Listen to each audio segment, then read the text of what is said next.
കൊച്ചേ ബിരിയാണി വെക്കണോ fried rice വെക്കണോ? ആ അതെ, ആർക്ക് വേണ്ടിയാ വെക്കുന്നതെന്ന് വെച്ചാൽ അവരോട് ചോദിച്ചു.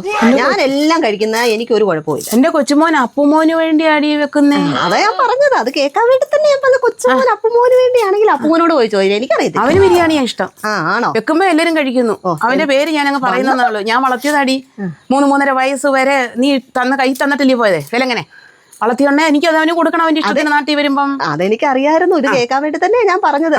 എന്തു വന്നപ്പോ തുടങ്ങിയതാ കൊച്ചുമോന് എന്റെ അപ്പുമോൻ എന്തോ ഇഷ്ടം, എന്റെ അപ്പുമോൻ എന്തോ വേണ്ട, എന്റെ അപ്പുമോൻ ബാക്കിയുള്ളവരെ എന്തെങ്കിലും വേണോ ചോദിക്കാൻ പോലും ഇവിടെ. അതിന്റെ ബാക്കി കഴിച്ചോണം. അതെപ്പോ കഴിച്ചേ പറ്റത്തുള്ളൂ. അതുകൊണ്ട് പോയി ചോദിച്ചോ ബിരിയാണി വേണോ ഇത് വേണോന്ന്. അയ്യോ, ഞാനാണെങ്കിൽ സിയെ കിടന്ന് അവിടെ കിടന്നുകൊണ്ട് കളിയാക്കുമായിരുന്നു. എപ്പ വന്നാല് അമ്മേ അമ്മേ എന്ന് പറഞ്ഞുകൊണ്ടിരുന്നതാ. ഇപ്പൊ ദേ കിടക്കുന്നു ചട്ടിയും കലവും, ദേ കിടക്കുന്നു. കൊച്ചുമോൻ മതി.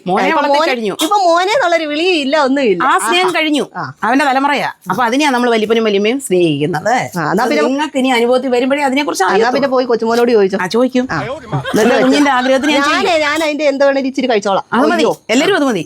പിന്നെ മോൻ കേക്കണ്ട, മോൻ കേൾക്കുമ്പോ എനിക്ക് കിട്ടും കേട്ടോ. അതെന്തുവാ? കൊച്ചുമോന്റെ ഇതും പറഞ്ഞോണ്ടിരിക്കുന്നത്. മോനോടാ ഭയങ്കര സ്നേഹം പറഞ്ഞിരിക്കുവായിരുന്നു. അത് ശരി, അവനറിയണ്ട.